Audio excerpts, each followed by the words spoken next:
And a lot of those tournaments that you traveled to, you had your sister Susie. She was a couple of years ahead, but she'd be competing in those tournaments in a different age group. And there was always the family van. The van went everywhere. You were like, on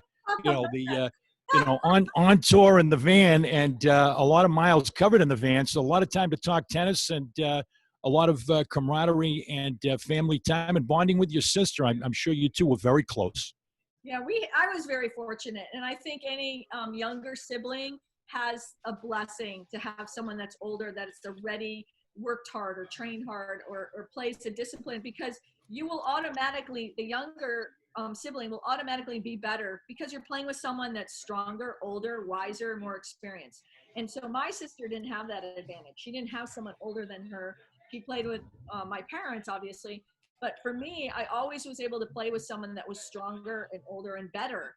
And I think when you're doing that at age 8, when I started 8, 9, 10, 11, 12, 13, those are very formative years. And that helped me. So by the time I went and played in the older age groups at, 21 and under and the pro tournaments, and I started winning those as an amateur, it wasn't that unusual for me to play with someone that was older, bigger, stronger, because I had that growing up. Well, you certainly did. And I don't know if you recall, there was a reference to, in terms of the affluence of some of the players that you compete against at the junior level that had advantages that were coming from a different economic circumstance. They'd come in the BMWs and the Mercedes, and the trophies would leave in the van. Yeah, you're right. Again, there's some things that, whether God set them up or the stars lined you up. We had just a great fortune with, I wore my sister's hand-me-downs in playing junior tennis and used her racket hand-me-downs. But Wilson was based in Chicago, and Wilson saw my sister and I firsthand. They didn't have to travel the country. They saw us at the local level in Chicago, and they immediately gave us rackets and saw our promise and saw our talent. And that was a huge difference. I mean, to have a racket that you knew if the strings broke, you actually got strings, or if your racket broke, or wore out, because we weren't the kind that slammed our rackets down or anything like that. But we had someone that would invest in our equipment. And then Fila came around when I was a junior and said, they saw me win the Orange Bowl and they saw me play other tournaments and said, we'd like to give your family clothes.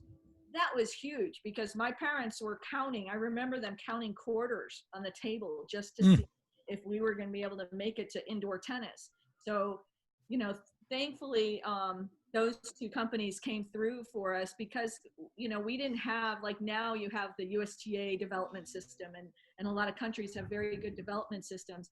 That didn't happen back then. We didn't have any financial support getting us to tournaments. My dad would work all day, get in the van and drive at night to get us to, say, New York to play the Easter Bowl, or get us to Miami to play the Orange Bowl. So he wouldn't sleep and drive us across country at night and then be ready for us to, he sacrificed a lot. Both my parents sacrificed a lot so we could get somewhere.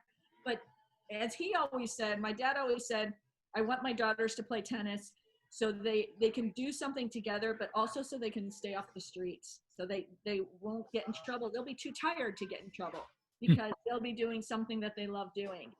And that, that was just some of those things when you piece those little important parts together. A champion is made, I think, obviously with hard work, but it's also made of heart and sacrifice of several people and people who step up. And I had that fortune going for me as well.